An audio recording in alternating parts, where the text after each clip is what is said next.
Just gonna do a little yeah, we're bit gonna here and there some real quick. 3-player Tetris here. Actually 4-player. I have. Can you play it just 3-player if Jesse's gonna be filming? Oh yeah. I suppose we can play a 3-player. Cool. Nuts. And my mom's clapping at the dogs, and everything's falling. Freaking gravity! It busts me. It confounds me. Organized chaos. This is my creative method. Hey, I just gotta plug in my Switch dock because I didn't have enough plugs left to do this, and figure out how we can. I got 2 pairs of Joy-Cons, obviously, so see if we can play Tetris this way. Using those. Yeah. I'm trying to set up here, see if we can all play with these Joy-Cons. In that case, I gotta find the regular basic controller I have nearby. We're gonna need to find that. GameCube adapter, maybe. It's alright. Yeah, No, GameCube no, adapter. we don't have GameCube. You got the We don't Pro have that controller? option. No, I don't have an adapter for GameCube. Do you have the Pro controller? I have a Pro controller. I just don't know where it is right now. Because the dogs are barking. They're driving me bonkers. It's definitely does not get boring around here. Yeah.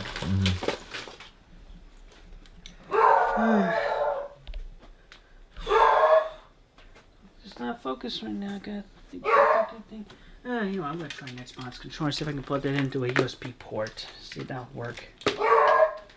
Plug this into the puss. Alright. Let's see. Will a Microsoft controller be compatible with a Nintendo system? Is the moment of truth.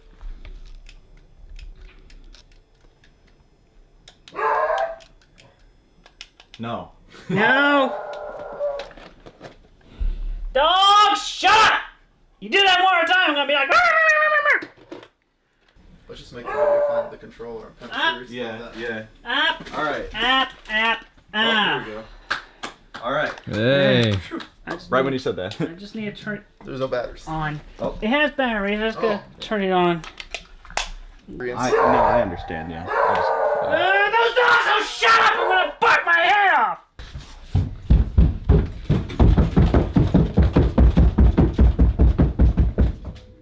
Yep. Guys, attention with stumpitude. Alright.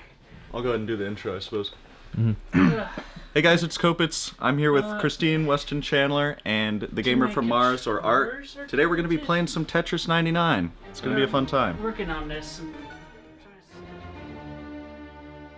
When we last saw Chris Chan, he was left heartbroken after his first girlfriend, Blanca Weiss, had revealed herself to be nothing more than a catfish scheme created by trolls. His video message after the fact made it seem like he had spiraled into a horribly depressive state, and many expected him to take an extended hiatus from the internet to recover. Shockingly, less than a week later, Chris was seen chatting on the forums of the Sonic Chew fan website. In these conversations, Chris revealed that he was dating a new woman named Chloe, who he had met while pre-ordering a Little Big Planet at GameStop. He never mentioned Chloe again after this, and the timeline he gave would mean that he started dating her while he was still with Blanca, so most people believe that he made the whole thing up. Christian had proven that, no matter how badly he was hurt, he would always come back for more. As such, trolling attempts only escalated from there. On October 31st, 2008, a troll went to Chris's house and left a sign reading Encyclopedia Dramatica on his front lawn.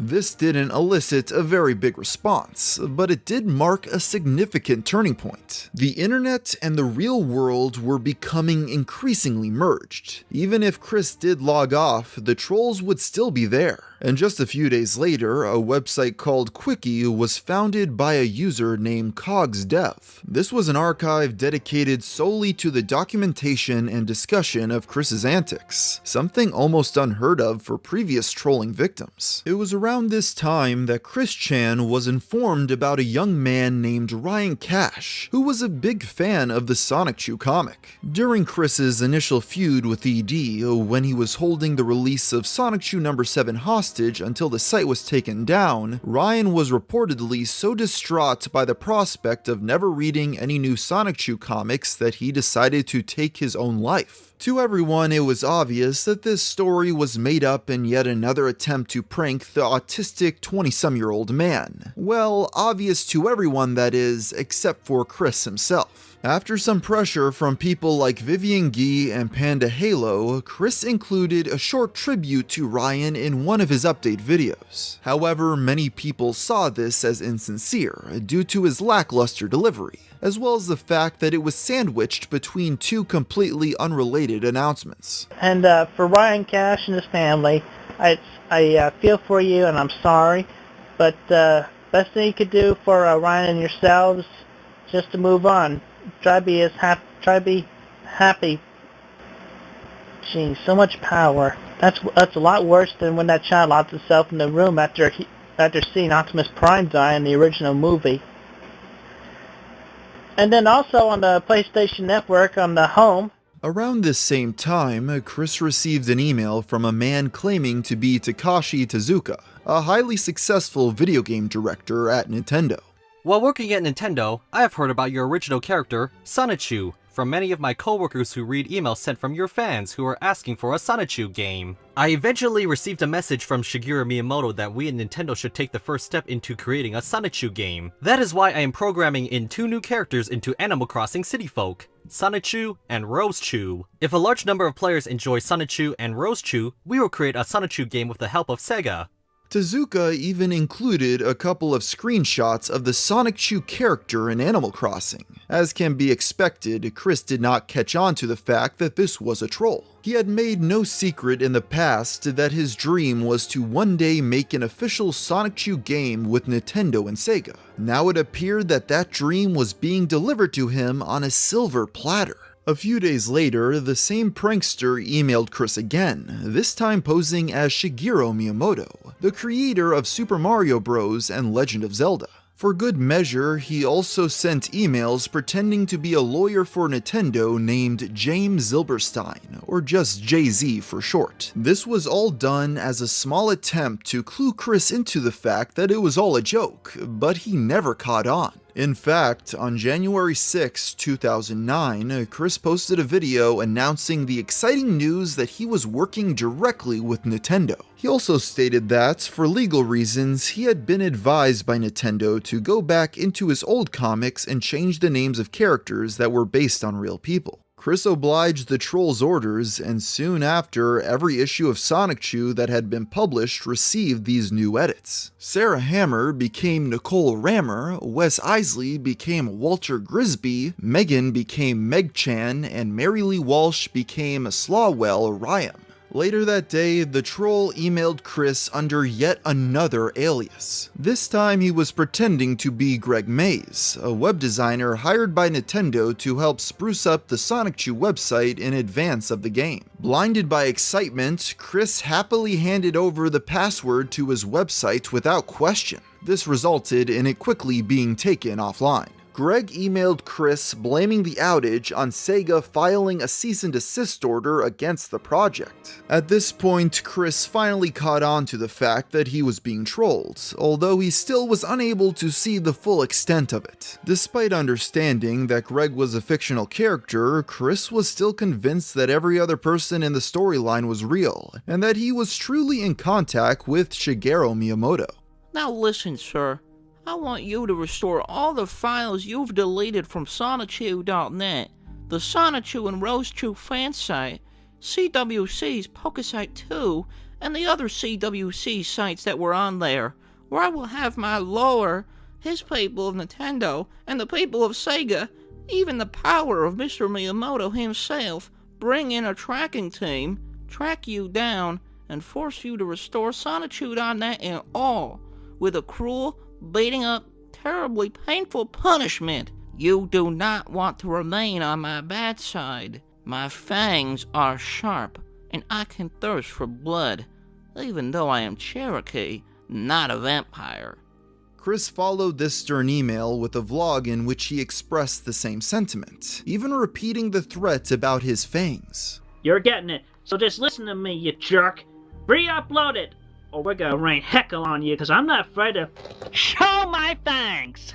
After the fallout with Greg, Mr. Chandler continued emailing with Miyamoto to discuss the possibility of meeting in person. A big sticking point with this was Chris's inability to pay for a plane ticket to Redmond, Washington, where the Nintendo of America offices were located. He tried multiple times to get Miyamoto to pay for the flight, but he refused, berating Chris for being unemployed and unable to pay for his own ticket. Despite the now abusive comments from the supposed top creative at Nintendo, it's still unsurprising that he fell for the story given his track record. What's more perplexing is that at a certain point, Christian brought in his parents to talk with Miyamoto, and they too seemed to believe the hoax. Barbara began to help Chris negotiate with the gaming giant, and took the opportunity to boast about how prolific she and her husband had once been in the business world, though it was riddled with grammatical errors and disjointed sentences. Trolls noted that even though Bob and Barbara apparently had such deep knowledge of business dealings, they didn't find anything odd about the fact that such an important executive had reached out to Chris directly, and why such a large company was refusing to pay for airfare. From there, the talks merely went around in circles for a while as both sides refused to back down from their positions. As the Chandler family continued their correspondence with Miyamoto, on January 12th, Greg Mays returned to the story. This time, he revealed himself to actually be Jason Kendrick Howell,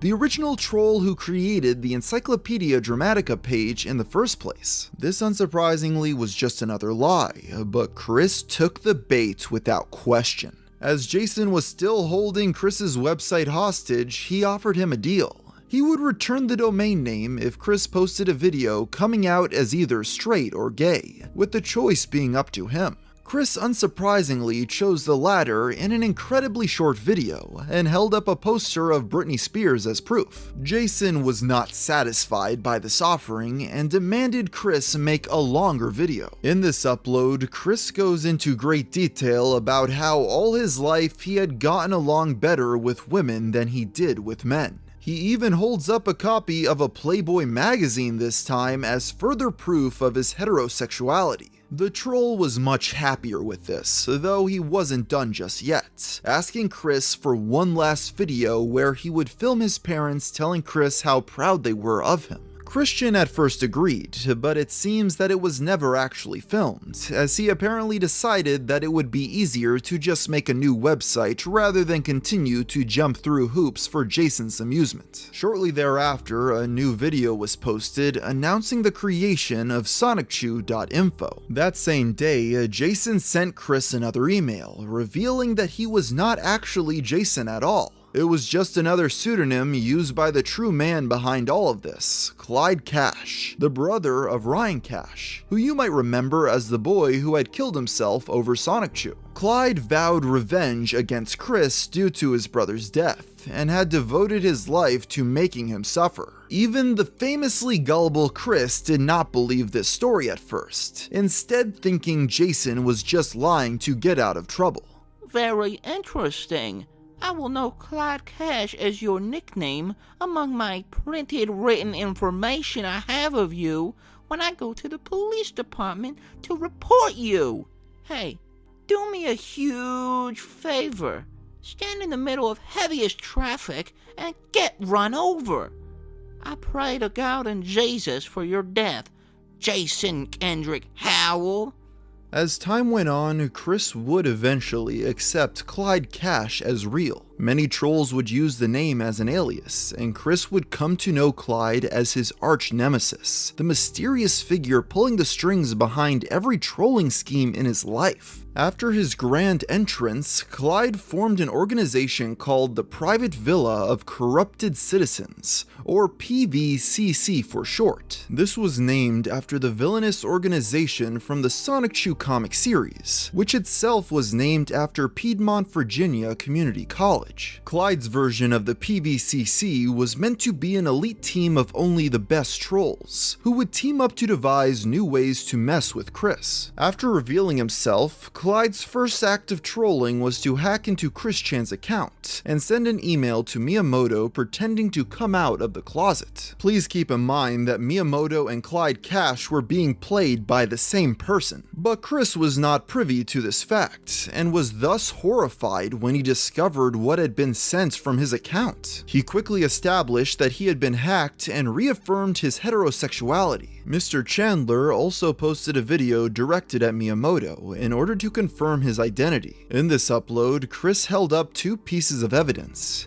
his custom Sonic Chew Wii remote and nunchuck, as well as his driver's license. In another amusing detail, Chris chose to open the video by bowing to the camera as a sign of respect. With the introduction of Clyde and the PVCC, the line between reality and fiction was beginning to blur. The trolls were turning Chris's life into one of the Saturday morning cartoons he was influenced so much by as a child, complete with heroes, villains, and soon enough love triangles. Because as hard as it may be to believe, there was yet another trolling effort running perpendicular to the Miyamoto saga. Before going any further into today's story, we'll first need to jump back to December of 2008, before the Clyde Cash saga even began.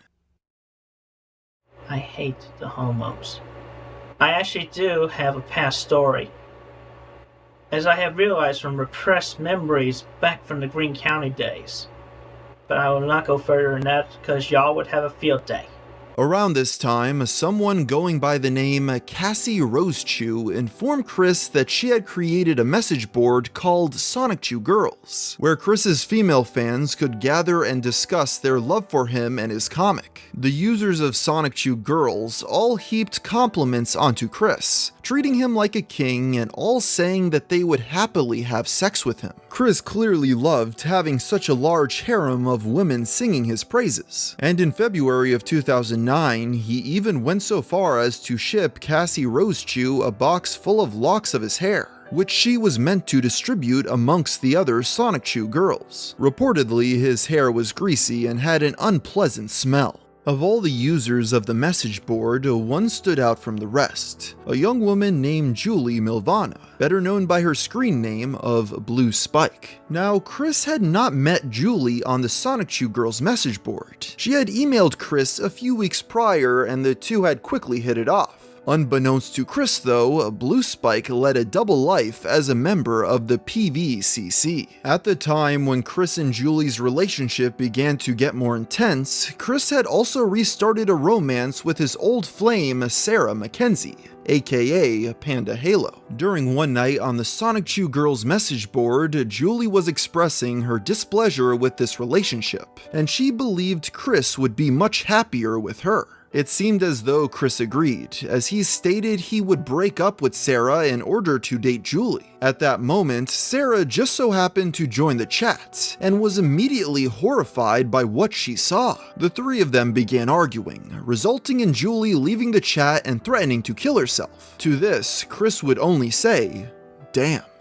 After things calmed down a bit, Julie returned to the conversation, and Chris revealed that he had feelings for both girls. Eventually, he could no longer handle the stress of this discussion and logged off for the night. It would appear that Christian used this time to think about his decision, which was revealed on January 5th with the release of a new Sonic Chew episode. Most of the story was a fairly standard, albeit bizarre and borderline incomprehensible Sonic Chew adventure. The only notable part is at the end, where Chris talks about his struggles choosing between all the women who had been throwing themselves at him lately. He states that the decision was made easier when two paths were taken away with the help of God and Jesus. He starts by bringing up Sarah Jackson, the girl he had been talking to a few months prior who he believed had died in a car accident. Chris chose to memorialize this deceased woman by depicting the moment of her death, and including a drawing of a truck ramming directly into her car.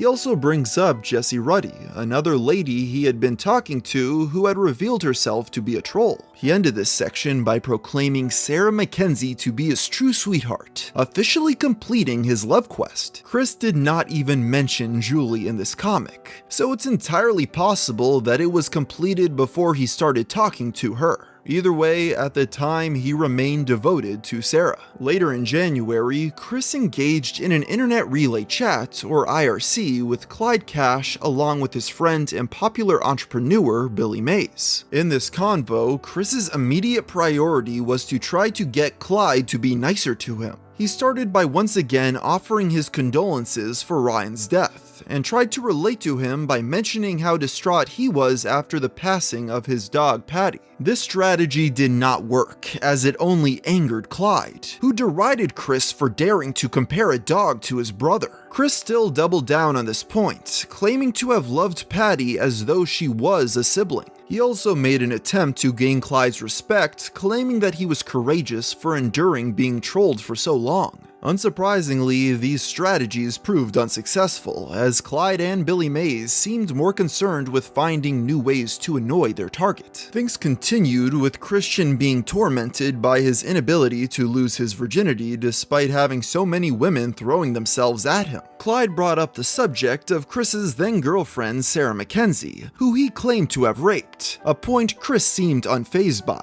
The troll then decided that the only way to truly infuriate Chris was to resort to a tried and true method, calling him a homosexual. He brought up the now infamous image of Chris wearing his mother's underwear, citing it as proof that he secretly liked men. This is what made Chris finally lose his temper, as he tried in vain to convince Clyde that he wore traditional male underwear most of the time. This angry outburst resulted in Chris stating, "I have numbers of pairs of dirty crapped briefs." The unprompted admission to frequently soiling himself became another prominent meme in the Chris Chan trolling community, and only further cemented people's desire to anger him just to see what outrageous thing he'd say next. The following day, Chris and Clyde engaged in another IRC, this time joined by his girlfriend Sarah Mackenzie. Sarah started by confirming that she had indeed been raped by Clyde, and added that she was now pregnant with his child. Sarah offered Chris an ultimatum.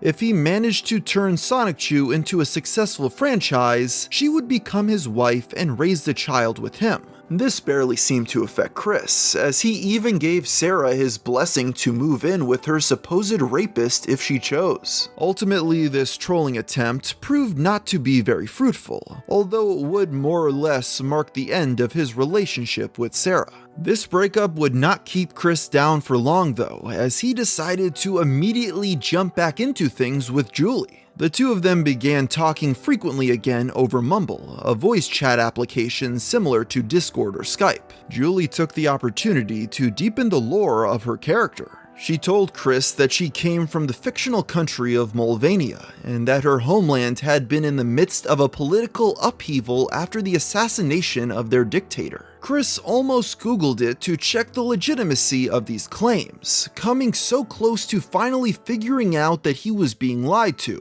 but Julie talked him out of it. These conversations also had the tendency to get a bit sexual. Chris apparently had spent a long while thinking about what their first time together would be like, as he went into graphic detail describing every aspect of how he imagined that night going. He talked about how they would begin with making out before moving on to intercourse, and described which positions they would take and the order in which they would use them. He even stated that he planned on eating a good deal of strawberries beforehand in order to make his fluids taste better. Julie was fully supporting this discussion all the way through, telling Chris that she was getting aroused by the thought of it. It appeared that all was going good until Clyde Cash infiltrated the chat and began tormenting Chris. They seemed to fill the classic archetypes of hero and villain, with Julie acting as the damsel in distress. The autistic man's arch nemesis threatened to harm Julie unless Chris gave in to his demands. He was to make a 3-minute long video in which he told the world he was gay.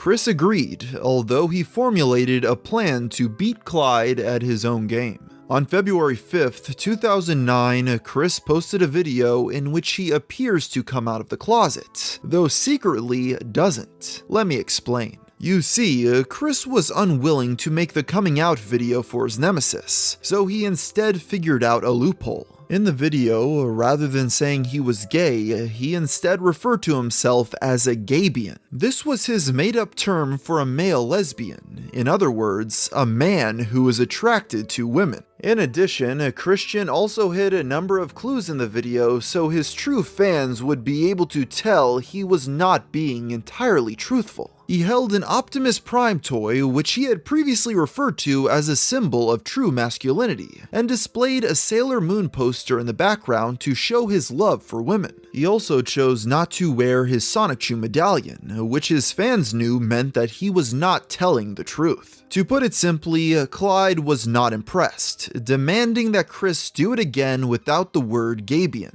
Chris relented, but only on the condition that Clyde leave Julie alone after it was finished. The leader of the PVCC agreed to these terms, but he still wanted to be able to send her chocolates and flowers. Chris apparently thought this was an acceptable compromise, and he posted the new video later that same day. I'm gay. I'm gay. I'm gay. I said it. It was clear that this was a man who could not handle the slightest notion that anyone might believe he was attracted to other men. And the very next day, Chris posted a video clarifying that he had only pretended to come out of the closet to protect Julie, despite the fact that he had no concrete proof that she was safe from Clyde just yet. Christian also addressed another demand Clyde had made for him to clean up his room and get rid of some of the toys in order to appear more mature. Chris claimed he had already gotten started on this task by showing a destroyed vibrator he had received for free with a large order from the adult website Adam and Eve. Despite claiming to have never actually used this device, he believed that getting rid of it would satisfy Clyde's desires. Chris's next video would address the Black Saturday bushfires that had been sweeping across Victoria, Australia at the time. He expressed concern for Sarah Mackenzie, as he hadn't heard from her in some time, and thus was worried she had been killed in the natural disaster. Many mocked Chris due to the fact that the fires were nowhere near the part of Australia that Sarah lived in, let alone the fact that she was not real. Regardless, he proceeded to beg Sarah to contact him to confirm if she decided to stay with him or go with Clyde. He apparently still viewed Sarah as his sweetheart, despite his sexual conversations with Julie since the last time he had spoken to her. Chris and Julie also continued to have sexually charged chats over Mumble at around the same time. She was able to get Chris to reveal even more embarrassing details about himself, most notably being that he would occasionally drink his own semen, or as he would call it, recycling it. As he explained it, by consuming the fluids, he would keep his sperm count high and ensure that none of his potential future children would be lost. In addition, Christian admitted to having semi-frequent intrusive thoughts telling him that he was a homosexual. He even told Julie that he had inserted some of the Adam and Eve products into his rectum just to see how it felt, but he did not enjoy it. The love-struck man obviously believed he was telling Julie these secrets in confidence, but as always, they would quickly leak onto the internet. Not only was Julie a troll, but several other members of the PVCC would often lurk in these chats, recording them to find any new insight into Chris's life. Some of these people also took the opportunity to mess with Chris further. On Valentine's Day 2009, as Chris and Julie were engaged in a particularly sexual discussion, pranksters began calling the Chandler family's landline in order to get his parents to walk in on him. They eventually succeeded by telling Bob that Chris was planning to kill himself, which prompted the elderly man to run in on his son, catching him with his pants down. This caused Bob to get very upset, as he threatened to take away his adult son's internet privileges. His choice words of "Get away from the internet, I'm cutting it down right now," earned Bob the nickname the Lumberjack. Only a few days later, a video titled "For Julie's Eyes Only" was leaked onto a porn website. This upload showed Chris completely naked as he had intercourse with his blow-up doll while calling out Julie's name. It quickly gained an impressive 3 million views, becoming one of the most watched Chris Chan videos of all time. When he confronted Julie about it, she claimed that her little brother, Max, had hacked into her account and leaked it. The next day, Chris had a conversation over Mumble with Clyde, and a few other members of the PVCC, or as they were now calling themselves, the Miscreants. The trolls seemed to be relishing their new roles as cartoon villains, altering their voices and mannerisms to be as over-the-top and evil as possible. Clyde stated that their mission was to keep Chris a virgin for the rest of his life, mirroring Mary Lee Walsh's goals from the Sonic comic. They may have been trying to provide a fantasy for Chris, but perhaps on the same level, Chris was providing a fantasy for them.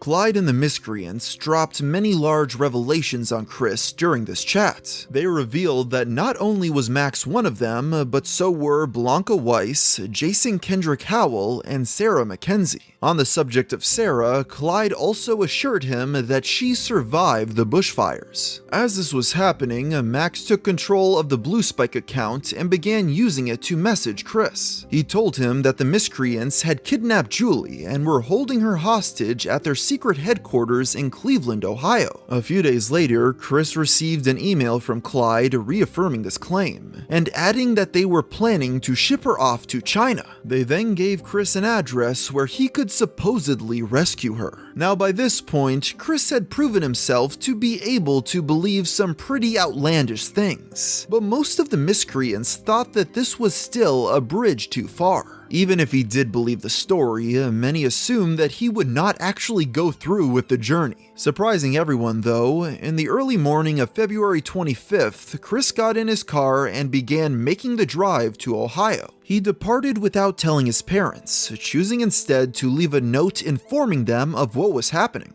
This was the first time Chris had ever left the state by himself, so when Bob and Barbara discovered the note, they began to panic. The distraught parents called the police and tried to file a missing person case for their son, but when Chris gave them a call upon reaching the outskirts of Cleveland, they calmed down. Chris arrived at the address the Miscreants had given him a day later, but when he rang the doorbell, he was greeted by an elderly woman who had never heard of the names Julie or Clyde Cash before. Even after he was told that no person of his description lived there, a suspicious Chris asked around a few neighbors' houses before realizing that they didn't know anything either. He proceeded to drive home. Despite the whole ordeal being nothing more than a wild goose chase, Christian Weston Chandler seemed to be in high spirits after his solo road trip. This was the most independent thing he had ever done, and this taste of freedom seemed to excite him. Even the trolls had to applaud Chris for being willing to step so far out of his comfort zone to rescue the woman he loved, even if it was just a prank. Their reasons for making him do it may have been cruel, but in a strange way, the end result seemed to be a positive one. Unfortunately, the same can't be said for what would come next, because on March 3rd, Chris was once again hacked, this time by Max, who took control of his website, Yahoo, and PlayStation Network account. This resulted in a long, infamous Skype call between the two of them. While Max's side of the recording is a bit unintelligible, whatever he was saying clearly made Chris viscerally upset. He told Chris that the Miscreants were still holding Julie hostage, and gave him a choice. He could either save Julie or get his accounts back. Ultimately, Chris chose to save Julie.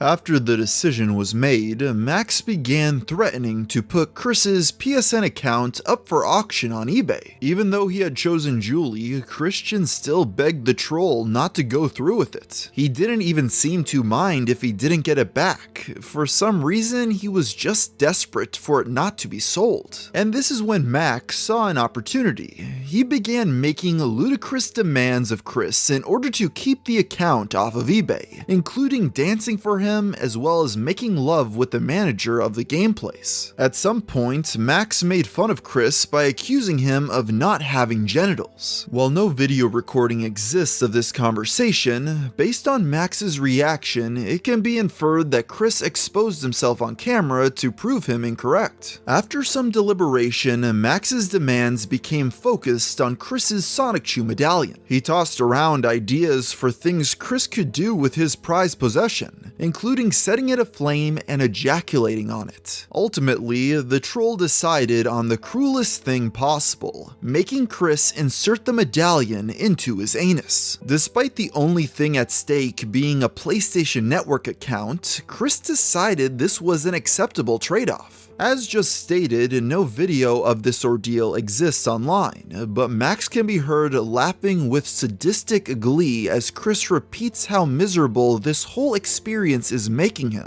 Eventually, other members of the miscreants joined the call, and were horrified by what they saw, quickly turning on Max and telling him to cut it out. The sadist wasn't willing to give up his depraved fun so easily though, as he continued making increasingly crueler demands of Chris, such as telling him to burn his own house down. Luckily, by this point, Chris was realizing the tides were turning in his favor and finally had enough, telling Max that he would no longer do as asked. With the jig being up, Max dropped the bombshell reveal on Chris Chan. Julie never existed. As it turns out, both his sweetheart and Max had been characters played by the troll Blue Spike, a boy that was only 13 years of age. Blue Spike then threatened to report Chris to the FBI, as he had been having sexual conversations and sending explicit material to a minor for months. Hearing what was going down, Clyde joined the call and attempted to reel in the teenager's antics. He tried in vain to convince Chris that Julie was real and still being held hostage in Ohio, but at that point the damage was done.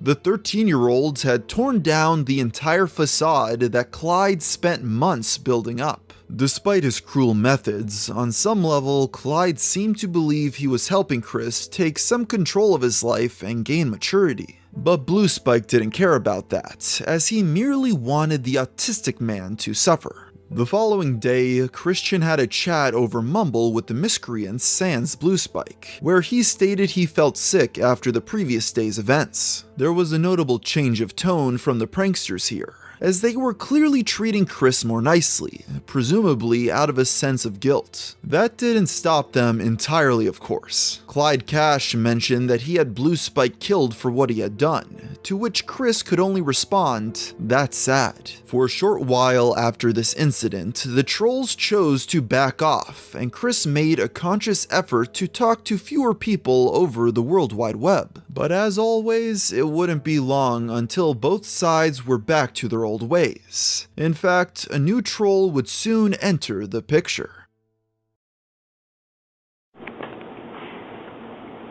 Good evening, citizens of YouTube. I must be quiet because it's at night. I don't want to wake up my parents, so please forgive me for not talking loud, and I hope all you can hear me. Robert Simmons was a man who contacted Chris during the early days of the trolling, posing as an autistic Sonic Chew fan, and was able to quickly gain the gullible man's trust. The two maintained a friendly correspondence over the internet until March 15th, 2009, when Robert visited Chris's church in order to attend a service with him and Bob. Unbeknownst to the father and son, Robert was wearing a microphone to record the entire encounter. Nothing much of interest was said on this recording though. Robert and Bob chatted for a bit about the trolling Chris had been receiving, and Chris gave Robert his autograph. The real point of interest in this audio comes at the end, when Robert gets into his car and begins talking with an unidentified co-conspirator. The two of them appeared to be planning something, but at that point, it was unclear exactly what this was. That same week, Chris received a phone call from a girl named Emily, asking if he'd be interested on going on a date with her. Still rebounding from Julie, Chris agreed, and the date was set for March 16th. It should go without saying at this point that Emily was a troll too.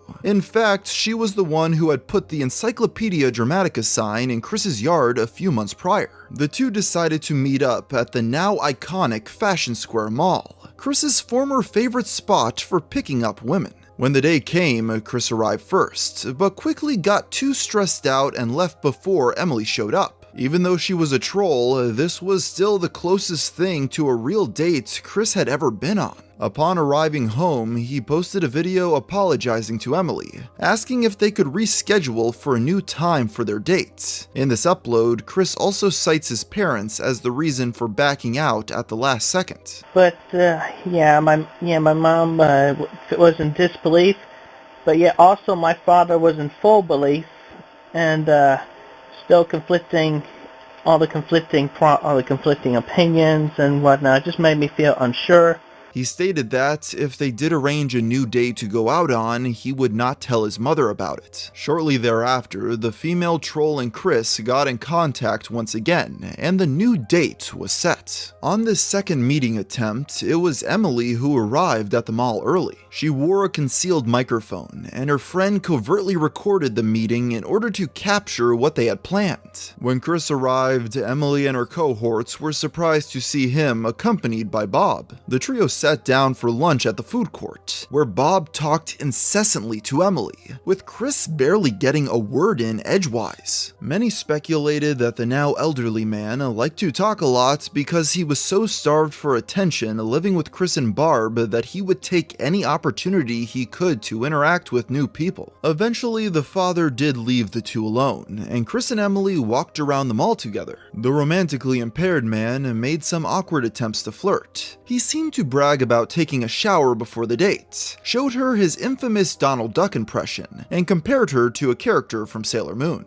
He also asked if he could put his hand on her shoulder, to which she responded, only for a little bit. After a while, Emily told Chris that she was ready to go home. This was the cue for her partner, a man wearing a pickle costume, to emerge from a nearby store and begin flirting with her. Chris was immediately suspicious of him, asking if he had any knowledge of Sonichu and 4chan, but he pretended to have no idea what Chris was talking about. He then tried to get the pickle man to back off, but Emily was clearly infatuated with him. The smooth-talking pickle man girlfriend stealer next inquired if she'd be interested in going to see a film with him, and much to Chris's dismay, Emily agreed. Chris could only watch as his first ever date left him for a man dressed as a fermented cucumber. After his failed love quest with Emily, Chris was ready to move on to the next girl. And as it turns out, only a few days prior, a young woman named Ivy O'Neill had called the Chandler household to ask if Chris could give her a shout out in a video. She also sent him all of the Sonichu fan art she had made, as well as art of her own original characters. At this point, people had figured out that the easiest way to win Chris's affection was to either appeal to his sexual desires or to send him Sonichu fan art. So of course he quickly became infatuated with the young lady. Almost immediately after they started talking, Ivy began testing the limits of what she could get Chris to do. On March 20th, only a few days after the relationship began, Chris posted a video telling her that he was in love. A week later, Chris recorded a cover of the song I Need a Hero at Ivy's request. He pretended to play music on his Guitar Hero controller. He also showed a few pages from a comic he was working on, in which he and Sonichu rescued Ivy from Clyde. It concluded with a drawing of a shirtless, unrealistically muscular Chris standing triumphantly with Ivy on the edge of a cliff, and waving his iconic sweater like a flag. Another video requested by his new sweetheart was a tour of Chris's house, which was posted on March 27th. This offered a rare insight into the everyday life and severe hoarding problems of the Chandler family. The kitchen counters were covered by layers of unwashed dishes. They had still not taken their Christmas tree down, and the living room was so full of clutter that it was no longer usable. It was at this moment that the miscreants realized that if this was Chris's reality, it's no wonder why he would rather live in a fantasy. This house tour actually got Chris in a bit of trouble a few months later in August, when his parents discovered it. It turns out that they were concerned that the health department might see the footage and force them to move out, and wanted him to figure out a way to fix it. His solution was to upload a video screaming at people about it. Everyone on the internet, my mother and my father! angry at me. They're blaming at me. It's my fault. I admit it's my fault. I want everything about my house off the internet. I'll send in detectives. I'll send in police. I'll send in everything in my power to get it off the internet. Listen to me. Yes. Listen to me. Yes. Shut that goddamn thing off. I don't care what you do. You get all that stuff off of there tonight. I'm working on it. Go work on it. I am Do working. you realize something? Let me tell you. If the health department of Greene County sees those videos that you put on the damn internet, they could condemn our house and we would have to move out of it. I don't know where to You go. loaded them up there, you unload them. I'm working on it. Go do it. I am doing it. I'm sorry. Get in here and do it. I don't want to get kicked out of my house by the health department. And what you just did was stick a knife in our back and kill us. So yeah, please get everything off of the internet now, now, now, now, now, now! After this video went live, trolls began contacting the Greene County Health Department to report the Chandler family. Officials eventually did check the house out, but took no action due to the fact that the conditions of the home, terrible as they were, did not affect anyone beyond Chris, Bob, and Barbara. Going back to the spring of 2009, Chris rekindled his friendship with Joshua Martinez. This time, he managed to convince Chris that he had many friends in Hollywood, with him pretending to put the gullible man in contact with actress Vanessa Hudgens, and the two began a correspondence. Things rapidly became sexual between the two, with Chris even going so far as to tell the movie star that he loved her. However, the Sonic creator quickly felt guilty about this and came clean to Ivy about the affair. He even posted a couple of videos on the subject. The first was him apologizing and had his blow-up doll stand in for Ivy. The second was him reading a Bible verse about how adultery is a sin. During this whole ordeal, the miscreants also leaked a series of private videos Chris had made for Ivy. The first of these showed Mr. Chandler drinking his own seed, in order to prove that he could change how it tasted based off of what he ate. Strangely though, he chose to mix it with orange Fanta.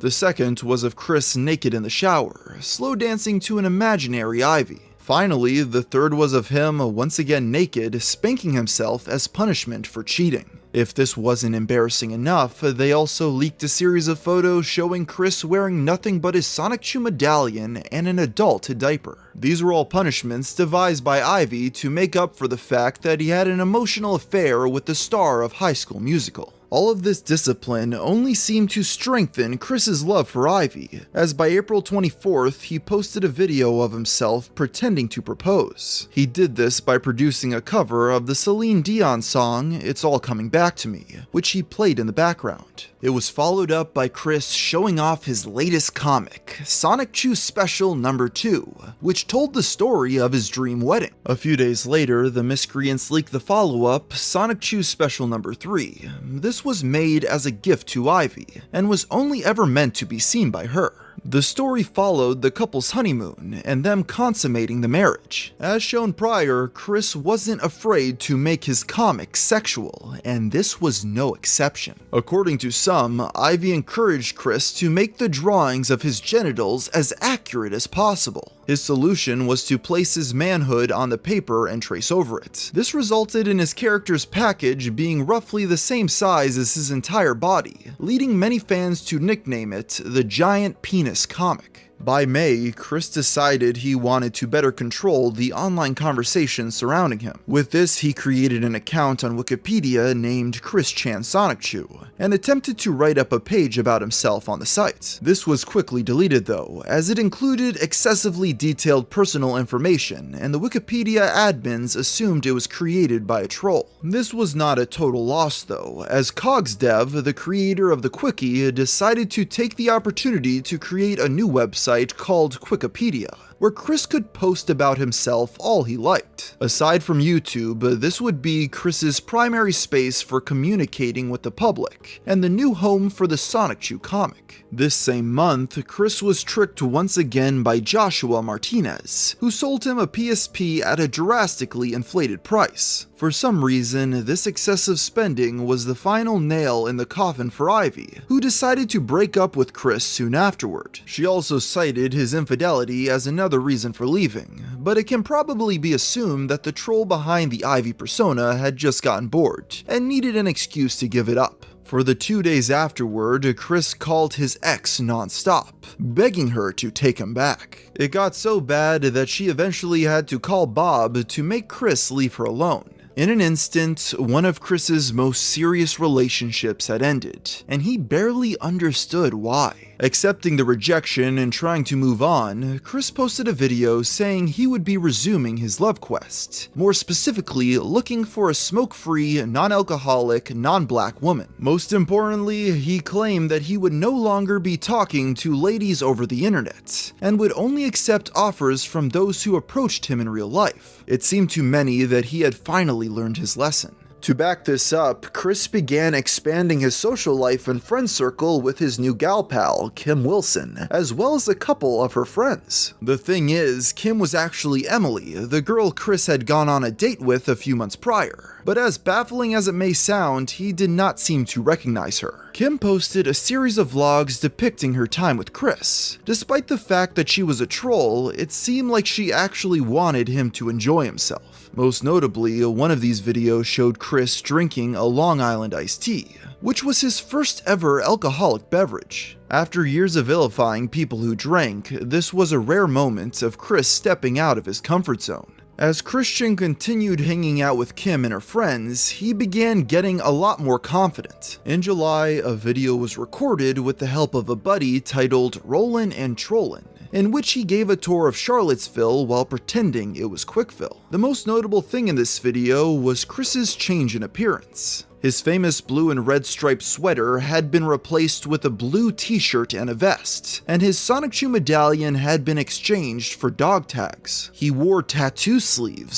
sunglasses, spiked bracelets, had grown a goatee, and was altering his voice. This was all done in an attempt to convince the trolls that Chris Chan had been a character this whole time, and that, in reality, he was neurotypical and fully employed. Around this time, a troll going by the name Samantha Thaddeus hacked into Chris's PSN and Club Nintendo accounts. After some emailing back and forth, with them quoting Bible verses at each other, Chris was then put in contact with Samantha's father, Jack Thaddeus. Just like many of the other trolls in the past, Jack used his position of power to see what absurd things he could get Chris to do. This included a gratuitous video of Chris humping his PlayStation 3 for 8 whole minutes straight, as well as one of him singing the song It's Okay to Be Gay. As usual, the latter of these two uploads was not satisfactory, as Chris spent the whole gay announcement with his voice filled with disgust. Because of this, he demanded a second take. In this new version, Chris wore novelty nose and mustache glasses, a hat, and a skirt taken from his blow-up doll. He also changed the lyrics in the final line to "It's not okay to be gay," as he took off the glasses, all in an attempt to circumvent the troll's demand for him to come out of the closet. Jack next requested that Chris make a puppet show of Sonic and Tails making love, but this seemed to be a line Chris was not willing to cross, as he told Jack that getting his accounts back was not worth the humiliation. Even with that being said, Samantha's father was still able to convince Chris that the miscreants were cooking up a scheme to get his social security payments taken away,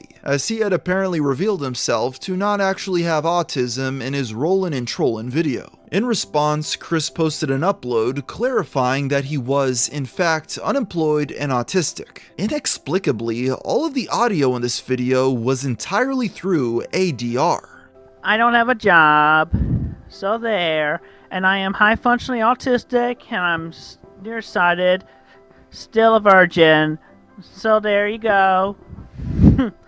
To most onlookers, Jack wasn't anything too special when it came to Chris's ever-growing gallery of trolls. However, he did open the door to the next big saga. You see, as he and Chris continued emailing, Jack sent him a link to a new video by a brand new player in the story, a young man claiming that he was the real Christian Weston Chandler. It goes without saying that Chris would not take this very well.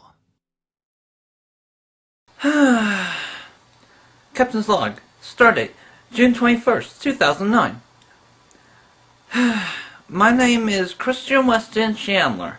In the summer of 2009, one of Chris's most infamous adversaries appeared on the scene. This troll had actually been posting videos since June on the YouTube channel C-Chan Sonic Chew Quick, before gaining much of a following, but that would soon change. What made him stick out from the pack was that he pretended to be Chris, doing a near spot-on imitation at that, copying his quirks and manner of speaking. He wore a brown and yellow striped sweater which he padded out with a pillow to make himself appear obese, and had a paper Sonic Chew medallion around his neck. He mimicked Chris's past antics such as his song So Need a Cute Girl, the time he was forced to make a video saying that he was gay, and his eternal feud with Clyde Cash. Trolls began referring to him as Liquid Chris, with the original now being referred to as Solid Chris, a reference to the Metal Gear video game series. The first upload that Solid Chris saw from Liquid was one in which he was claiming to sell Sonic Chew merchandise. As was displayed in the Jimmy Hill saga almost a year prior, Chris could not stand the idea of others profiting off his characters. He quickly posted an angry upload decrying Liquid. Do not buy any more from this crappy imposter. Do not give him any more money. And he said he's going to give it to, quote-unquote, his congregation with my Elizabeth Foss. It's my congregation, not his. Who does the imposter think he is? Down with him! Burn in hell! Apparently, Chris still hadn't caught up to the established pattern, as this response only added fuel to the fire, and made Liquid go further with his scheme. Anytime Christian posted a video, Liquid would post one of his own to one-up him. For example, on July 29th, Chris made a recording of himself playing the song More Than a Feeling on Guitar Hero. Mere hours later, Liquid had posted one himself, playing the same song on an actual guitar. Trolls quickly took notice of how angry Chris got at the idea that people might believe Liquid to be the real Christian Weston Chandler. As such, they decided to start circulating a rumor that Solid Chris was actually named Ian Brandon Anderson, due to the fact that his then current YouTube channel was called IBA Chandler. It didn't take long for Chris to get completely fed up with Liquid's shenanigans. To decide once and for all who the imposter was, he devised a scheme challenging Liquid to a musical competition, which he dubbed the Sing Star Challenge. The rules to this contest were odd and convoluted, and seemed specifically tailored to benefit Chris. It would consist of 5 rounds, and in each one both contestants would choose a new song to sing. As a finale, they would each choose a song for their competitor. In addition, they were not allowed to use instruments, but were required to have an MP3 of the song playing in the background. Finally, the contest was to have 6 judges, with both Chris and Liquid selecting 3. Christian chose his friend Kim Wilson, one of her male friends who remained unnamed, and a new online gal pal named Kate Bay. Liquid selected his girlfriend Casey, his friend Seth, and an animator by the name of SpazKid. Chris decided to end this video by asserting his dominance over Liquid. He took a razor and, without the use of shaving cream, aggressively shaved the goatee he had been growing for the past few weeks. With the gauntlet thrown, the Sing Star Challenge was officially on. To put it simply, the competition was heated, and lasted throughout the first week of August. Chris, of course, tried whatever tactic he could think of to hinder Liquid's chances of success. In the second round, Liquid chose to sing the theme song from The Fresh Prince of Bel-Air. Christian angrily took to the video's comments to accuse him of cheating, since he claimed that theme songs were not allowed by the rules. Even though Chris himself had decided the rules specifically to benefit him, it seemed as though he was willing to bend them any way he saw fit. Nevertheless, the judges did not agree with his objection. The challenge proceeded normally for the next few days until the 5th and final round. As previously established, this was when Chris would choose a song for Liquid to sing and vice versa. It was without a doubt the most hotly contested round of the entire SingStar saga, beginning with Chris performing the tune Liquid chose for him, Smell Yo Dick by Risque.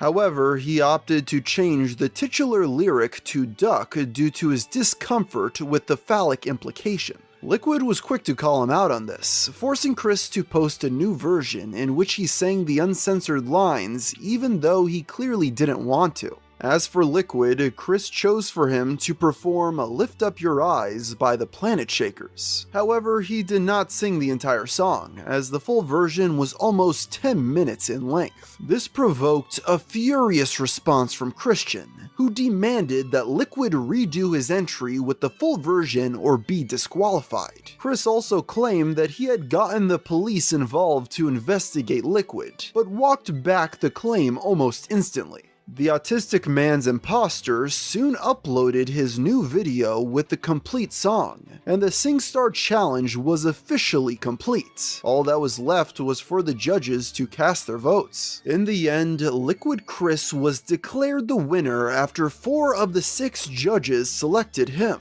The deciding vote came from Kate Bay, Solid Chris's newest online gal pal. He begged her over email to change her mind, but she wouldn't budge. According to his own rules, this officially made Liquid Chris the true and honest Christian Weston Chandler. Of course, Ian Brandon Anderson did not take this defeat laying down. Despite losing fair and square, he quickly uploaded another video to prove that he was the one and only Chris Chan.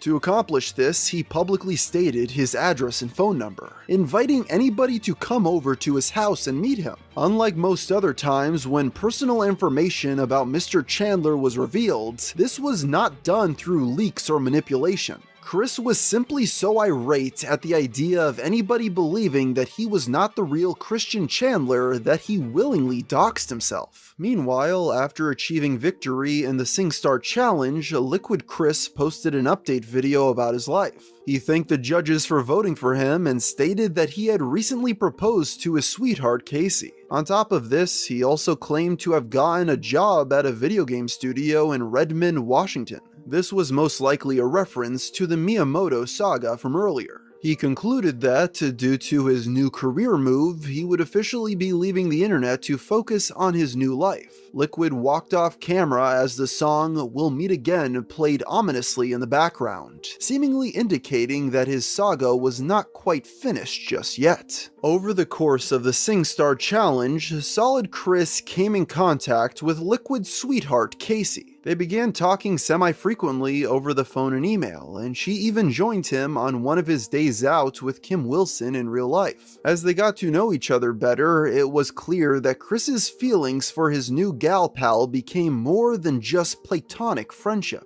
Casey was quick to leverage this affection, learning even more details about the Chandler's private life. During their many phone calls, Chris was more than happy to talk to Casey about his daily habits. According to him, he had been taking medication for high cholesterol due to the fact that pretty much all of his meals came in the form of fast food. When Casey reacted in shock, Chris was quick to clarify he often ordered salads from these establishments. Apparently, the reason for this constant eating out was due to the already established clutter in the Chandler kitchen, which made it impossible for any cooking to be done. When questioned about his physical activity, Chris stated his only exercise came from his daily walks around the neighborhood, which were enough for him to work up a sweat. Solid Chris didn't seem to see a problem with his lifestyle, but Casey became determined to get him to eat better and exercise more. She offered to take Chris jogging, an idea which he was initially hesitant about since he was worried his chest would bounce around too much. However, once Casey suggested he could wear a sports bra, he rapidly warmed up to the idea.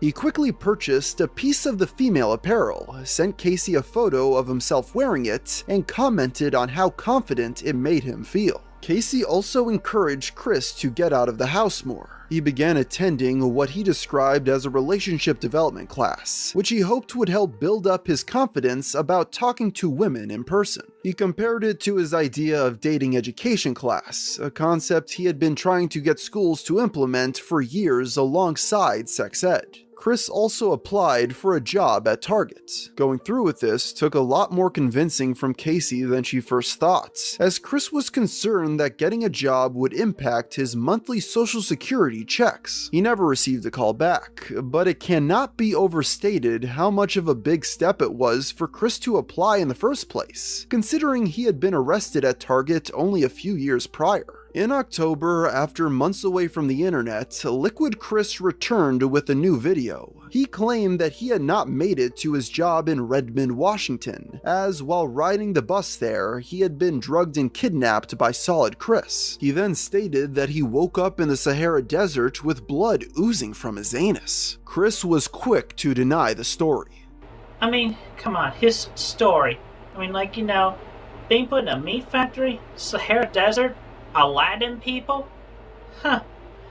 And also, he could easily taken the drugs himself. Upon his return, Liquid immediately reignited the feud, claiming that Casey had begun to fall in love with Solid Chris during his time away. But as soon as Liquid returned, she immediately fell back in love with the winner of the contest. This worked incredibly well in riling up the potential Target employee. He soon publicly stated his love for Casey, and the battle for her affection was on. Like their previous battle, this was really nothing more than the two of them making videos back and forth. On October 29th, Christian uploaded a diss track against Liquid, sung over the song Walk This Way. By the end, it simply devolved into Chris flipping through his playlist and using each new song to insult Liquid. It was here that Chris claimed Casey was now dating him, which was not true at all. Liquid was quick to respond with his own diss track, rapping to the beat of Eminem's My Name Is. As Solid vs. Liquid round 2 progressed, Casey and the Miscreants devised a way to up the ante, when on November 4th she called Chris and said she wanted him to meet her parents. This was when Casey handed her phone off to a fellow prankster posing as her father, Matthew. It was almost immediately apparent that the point of this chat was to make Christian as uncomfortable as possible. Every time he revealed a new detail about his life, Matthew would grill him on it and express his disapproval. After enduring this for nearly an hour, Chris told Matthew that he had crossed a line. This did not go over well, and the call ended with both Casey and her father being upset. The saga came to a head on November 10th when Chris and Casey had their final phone call. Christian remained largely silent as she grilled him about his behavior towards her father, and how he had seemed to take no significant steps in improving his lifestyle. She informed Chris that she and Liquid would be getting married soon, and that she no longer wanted to be his friend. Later that day, Chris posted a tear-filled video giving Casey and Liquid his blessing. Congratulations on your wedding. I wish you and Chris all happiness in the world.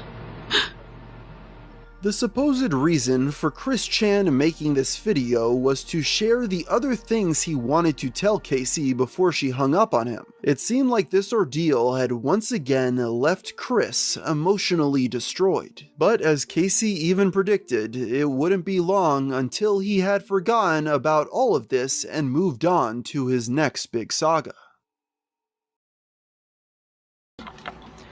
Captain's Log, Stardate, November 12th, 2009. It's no time for fan mail. Well, not much fan mail, as it is a little something from the Virginia Library of Congress. Only a couple days after Liquid Chris had ended his storyline, our protagonist uploaded a new video in which his moods seemed to have done a complete 180. Christian happily displayed a letter showing he had officially registered the name Sonic Chew with the Virginia Library of Congress. From the very beginning, people had mocked the idea of Sonic Chew, saying there was no way Chris would be allowed to make money off of the characters without being sued by both Nintendo and Sega. Chris had always refuted this though, saying that Sonic Chew was different enough from the pre-existing properties that it could stand on its own. He seemed to believe that this registration completely validated him, but it's important to note that it was far from a copyright. On November 23rd, Chris noticed some new advertisements that were being showcased on Wikipedia. One depicted Peter Griffin from Family Guy supporting gay rights, and the other showed a Pickle Man mascot promoting a contest for a free trip to Mexico. Chris was irate that these messages were being displayed on his website, and emailed the system's operator, CogsDev, to get them taken down. In response, the admin told him that there was nothing to be done, as the ad space had been purchased legally by Chris's old enemy, Jack Thaddeus. This opened a brand new door for trolls as they found yet another way to drive their target insane. Shortly thereafter, Chris uploaded a video asking his fans for donations in order to remove the ads. Strangely, he chose to single out his European fans, as it seemed he had recently developed a fascination with Europe and its currency. He also expressed his interest in finding official sponsors for the website, with his eyes set on Coca-Cola. As the months continued, Chris's fury at these gay pride ads only grew stronger. In one video, he even claimed that he taped pieces of paper to his computer screen so he didn't have to see them whenever he logged on to the site. By the end of the year, he had reached his limits, editing Wikipedia himself, removing Jack's ads, and replacing them with fake advertisements for Coke and the James Cameron film Avatar. These were quickly taken down, and Chris was informed by CogsDev that they had received a cease and desist order from Coca-Cola, although this was most likely a lie. After this incident, Chris's administrative privileges were revoked. Also around this general time period, Chris began doing a daily mailbag on the Wikipedia. Basically, this was his opportunity to respond to fan emails, speaking with them directly and answering their questions. He would usually give short responses, rarely more than a single sentence, and many wondered if he actually cared at all about it or if it was just simply something CogsDev talked him into. The most interesting bit of information from these, though, was the revelation that Christian had a bizarre and irrational hatred of people with Asperger's syndrome. He seemed to believe that their struggles were nothing compared to those of people with autism, and he despised the fact that the two were often lumped together. This is when an artist by the name of Alec Benson Leary created a comic called Asperchew, taking advantage not only of Chris's hatred of Asperger's, but also his insistence that he own the copyright to Sonic Chew. This comic was clearly a parody of Chris in his life, with the Asperchew character even looking like Christian. These illustrations in the publication also included a human character that too had an uncanny resemblance to Chris Chan, named Ian Brandon Anderson. Upon discovering Asperchew, Chris became enraged. Alec began emailing him apologetically, trying to smooth things out between the two of them. In these emails, Alec included art of Asperchew and Sonic Chew together, which only angered Chris further, as he believed they were trying to portray the two as being in a homosexual relationship. You have done wrong with this drawing. It only depicts the opposite of straight, you DA. There may be a human character coming into the books with Asperger's, but there will certainly never be a Sonic Chew or Roast Chew with that ailment. Later in December, Chris received an email from a young man named Evan claiming that Chris had stolen his character and used it in his comic without permission. Evan was actually the first person to ever send Chris Sonic Chew fan art all the way back in 2008. Among these drawings was one of Evan's original Sonic Chew character, a hedgehog with drills for hands named Simon Chew. A short time later, Chris had introduced his own character with drills for hands named Simon Law. The resemblance between the two was undeniable, and it was obvious to any passive observer that Chris had ripped off Evan. Because of this, he requested that Chris kill off his Simon Law character, but he vehemently refused, calling Evan a monster for even suggesting such a thing. While he scoffed off Evan's demand for now, this would not be the end of the feud. At the start of 2010, the ad space on the Wikipedia, once belonging to Jack Thaddeus, was purchased by a new advertiser. This would normally be a relief for Chris, that is, if it wasn't for the person who had taken over the sponsorship, Alec Benson Leary, who quickly co-opted Chris's website to advertise Asperchew comics, as well as his new website, Asperpedia. This spurned Chris to create a video in which he raged against these advertisements. He accused Alec of being nothing more than a plagiarist, and called Asperchew a dirty parody of Sonic Chew. This was a strange choice of words for Chris, as in the past he had defended Sonic Chew's existence with the very same parody reasoning. As always, Chris emailed CogsDev to try to get these new ads taken down to no avail. No matter how much he pleaded, she would not budge, claiming that Alec had paid for the ad space all the way through the year, and that Chris would just have to live with it. This only served to anger him further, as he made another video a few days later threatening to ruin Alec before punching the camera. I'm gonna ruin you, Larry. I'm so angry.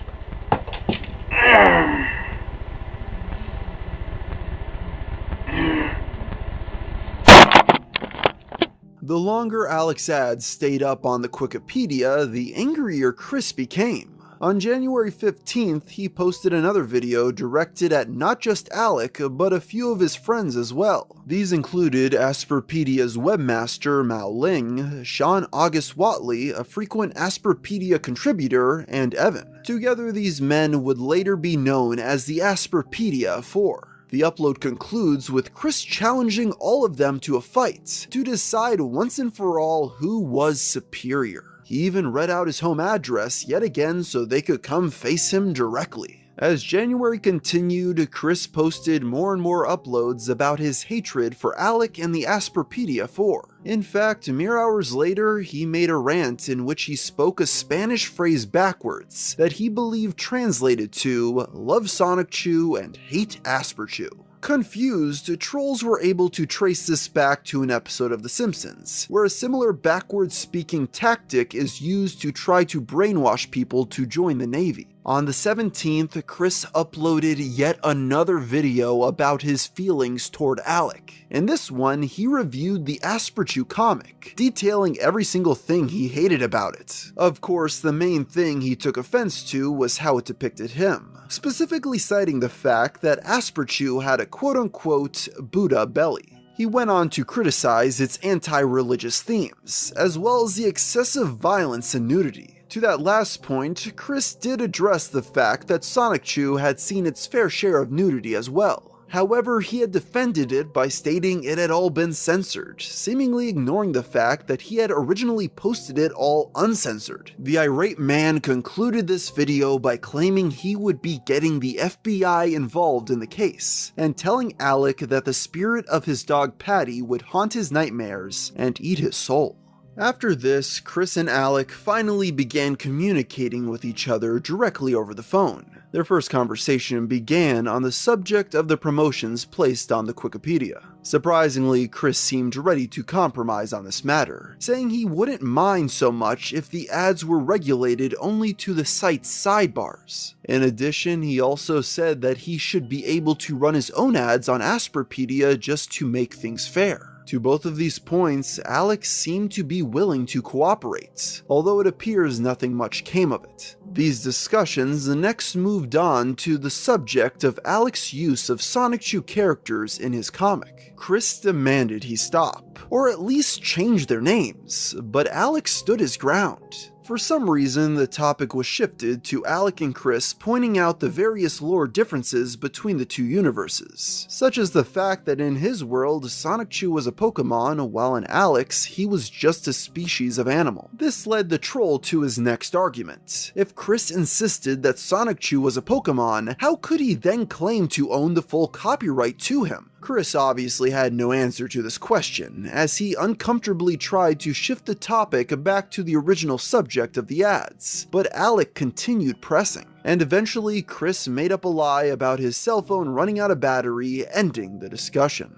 Their next call would take place around a week later. Chris expressed his displeasure with the name Asperchew on the grounds that it was mean towards the character. He seemed to be arguing from the perspective that Asperchew had the same feelings as a real person, citing the film Who Framed Roger Rabbit to bolster his point. When Alec tried to make Chris see that there was a difference between the thoughts and feelings of real people and fictional characters, Chris simply called him naive. Realizing that this conversation was going nowhere, Alec shifted the topic to Chris's continued use of Simon Law in his comic despite Evan's objections. Chris dug his heels in, insisting that Simon Law had not been inspired in any way by Simon Chew. Alec pointed out by Chris's own logic that there was a possibility Asperchew was not based on Sonic Chew. On top of that, he also read off of Chris's official Wikipedia page about Simon Law, where he directly credited Simon Chew as being the basis for the character. Chris was once again backed into a corner, and he was forced to say he would consider writing Simon Law out of his comic. As these regular phone calls continued, Alec began asking Chris to publicly apologize for the things he had said about the Asperpedia 4. He eventually relented to this point, but Alec was not happy with the apology he made, as he spent most of the video expressing his continued frustration with the ads on the website. It seemed to him that Chris Chan was not actually sincerely sorry, and was only apologizing in the hopes that it would make Alec remove his advertisements. The second apology was equally poor. He was at least able to name the things he was sorry for, specifically the threats he made against Alec and his theft of Evan's Simon Chew character. He carefully worded it as to not technically give up the rights to Simon Law, only Simon Chew. As if this weren't enough, just a few hours earlier, Chris had made a video cursing and threatening Mao over new pro-gay ads that were appearing on the Wikipedia.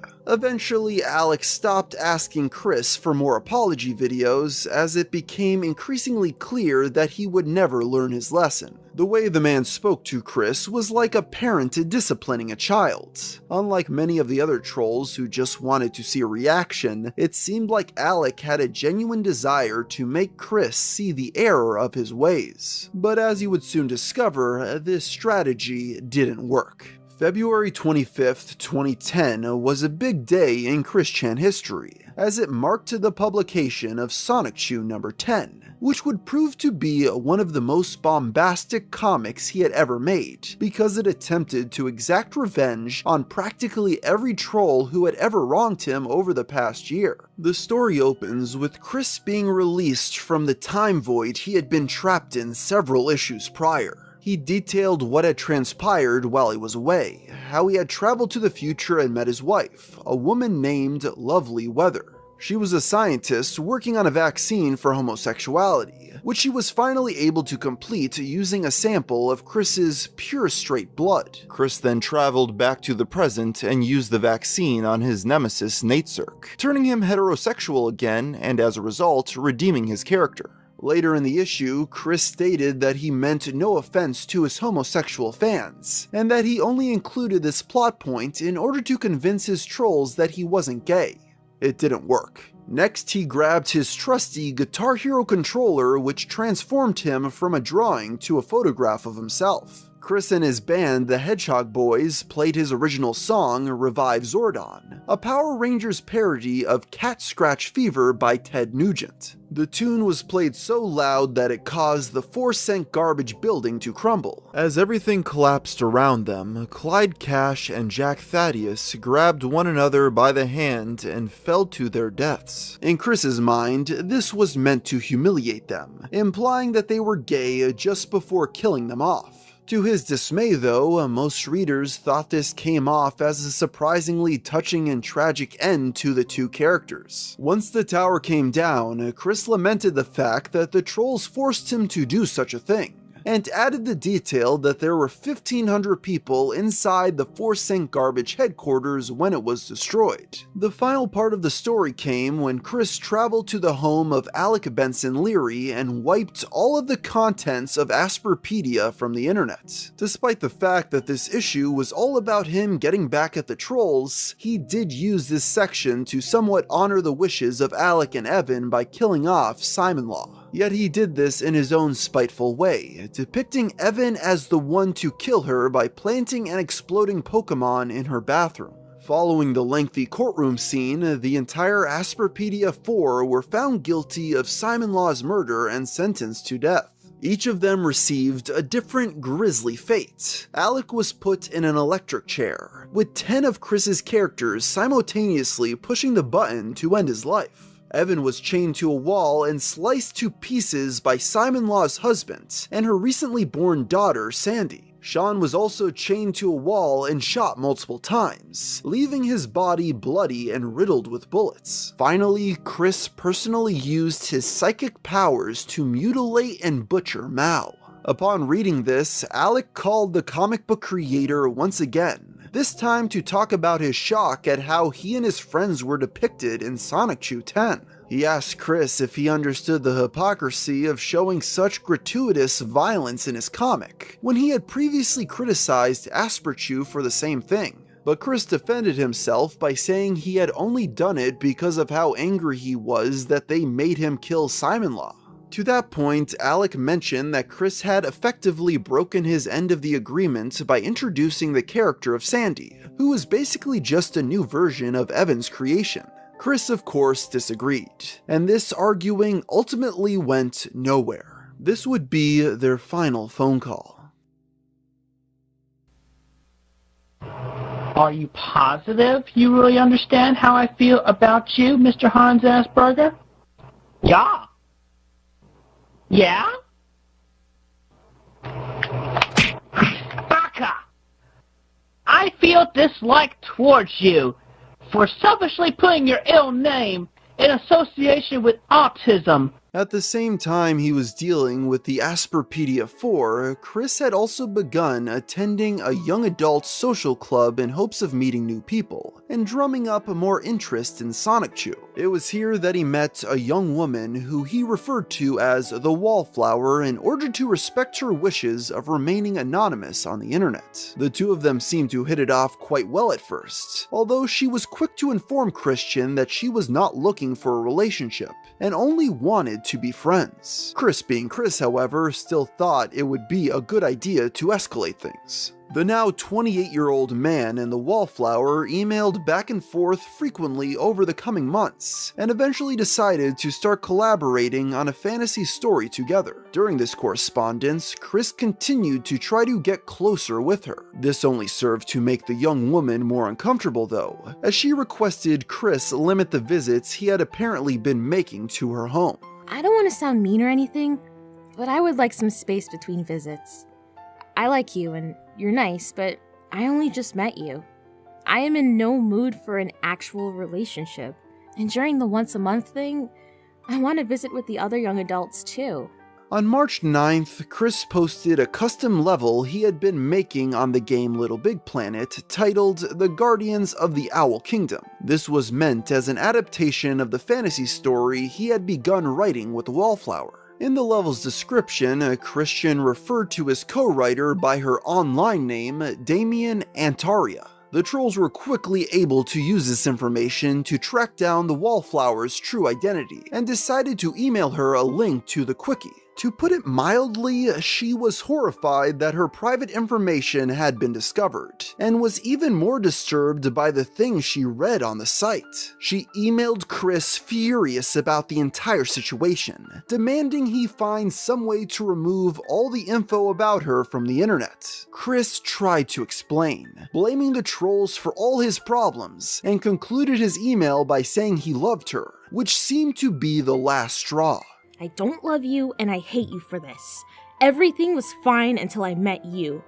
I don't know why I took up Mom's offer to go to the social club. I had enough friends here at home and on the internet.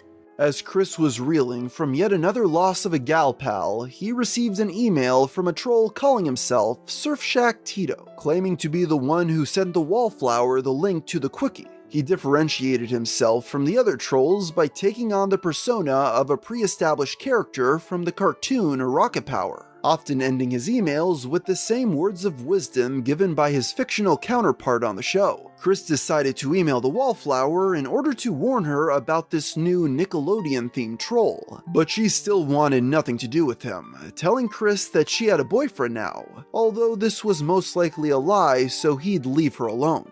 For some reason, Chris assumed that her new boyfriend was Tito, going so far as to post a video threatening him in the hopes of getting the Wallflower back. Despite her wishes to remain anonymous, Chris accidentally said the Wallflower's real name twice in this upload. This upload is also memorable because Chris decided to wear a kilt and blast Celtic music in the background while threatening his new foe. This was because of the Wallflower's love of the band Celtic Woman. Later that day, he uploaded another video directed at the poor young girl, begging her not to leave him. He started by expressing his confusion over the fact that she had a new boyfriend even though she had told him multiple times that she was not interested in a relationship. He then sang a cover of Avril Lavigne's hit song Girlfriend, except he changed the lyrics to I don't like your boyfriend. Chris continued his attack on Surfshack Tito over the following days. He sent him many threatening emails, including a photograph of himself flipping off his enemy. On March 17th, this hit a boiling point when Chris uploaded one more video directed at his nemesis. And if you go near her again, and I will find you. I will find you. I will cut you up. I'll beat you up. I'll knock you on your backside, stand on your gut like a log roller, and roll your fat right through your skull. Rolling it wide open. Because that's what you deserve, you goddamn womanizing, raping, trolling, stupid, pickle-suited n***er. This video horrified the current owner of the Wikipedia ad space, who as a result decided to give it back to the Asperpedia 4. Somehow, in the transition though, Alec and his friends got editing access to the Wikipedia. With a short opening to wreak havoc before being booted, they quickly began answering all the mailbag emails on the wiki, and made a blog post pretending to be Chris coming out of the closet. They then opened editing to the public, which caused the site to be ruined beyond repair. Shortly after, Wikipedia was locked down completely. On March 21st, Chris posted a video reflecting on the events of the past few days. He blamed Tito for everything, taking no personal responsibility for his behavior, including saying the N-word. He also referred to the Wallflower yet again as his girlfriend, showing that he still did not understand she never had any romantic interest regarding him. The video concludes with him stating that he had let the trolls ruin too much of his life, and would be leaving the internet permanently. For nearly 2 years at this point, Chris had been the target of non-stop trolling. The miscreants really had turned the man's world into a cartoon. There was a seemingly never-ending parade of villains, each with their own quirks and gimmicks, most of the time having the goal to make Chris's life a living hell. Some did seem to make a genuine effort to snap him out of this delusion, but by that point it was too late. Even after Chris's recorded farewell, the ever-growing audience watching these shenanigans unfold knew it wasn't a question of if he would come back, but when. And as they all had a good chuckle at the most recent misadventures of this troubled autistic comic creator, little did they realize that eventually Chris Chan's life would be ruined beyond repair, leading even the most ardent of his trolls to wonder if they had finally gone too far. Do you like Indian food? Yeah, sure. Oh, yeah, right. India. I could go for Indian or Chinese. Taste of India. This is one of my favorite places. Oh, Taste of India. It smells good in here. I mean, I'll ask. Yeah, I mean, it's pretty empty. Oh boy, I'm gonna. Okay, now I just feel like I have to do this. First time in here, I feel like I gotta do this. Hello, my name is Apu. I went to. No. Don't do. No. You don't have to do that. That's alright. Welcome to Quickie Mart. Hello. Hey. First time coming here. This is a lovely place. I'm surprised. I mean, I walked the mall many times and didn't think of coming in here. Feels really good, smells good. So you like Indian food? I keep an open mind for all kinds of food, so, I mean, if there's something I don't like, then, well, at least I tried it once. Yeah, and I'd definitely be open-minded for trying some haggis. if I ever go visit Scotland or something. What is haggis? Sheep guts. Oh. I never noticed this, but oh Susanna, don't you cry for me? I come from Alabama with the banjo on my knee. Twang, twang, twang, twang, twang, twang, twang. Oh, excuse me. Is it possible that we can get a picture? You're the owner of Sonic Shoe, right? Yes! Yeah! Can we get a picture? Yes. Do you want me to take it for you guys? Yeah, that'd be great. Thank you so much. I couldn't believe it. I saw you and I was like... That's awesome. Yes, hello. There you go. Thank you so much. It was great to meet you. Nice to meet you too. Nice to meet you. Thank you. Have a good day. Take care. It doesn't happen often, but when it does, it's very humbling. Yeah, I've never. So you don't get people coming up to you too often? I'd say on average, probably like once or twice a month. Okay. But it's very humbling and good when it happens. It happens. Yeah, but anyway, that was one side of the park with the statue. It would come up on the other side of the park and on the side of the street where the library is at. Right there. Right. And I want to get into the love. Oh yeah. Yeah, this is good. Set her in. Get a picture. Yeah. Set her in and I'll do my thing. All right. That's all, folks.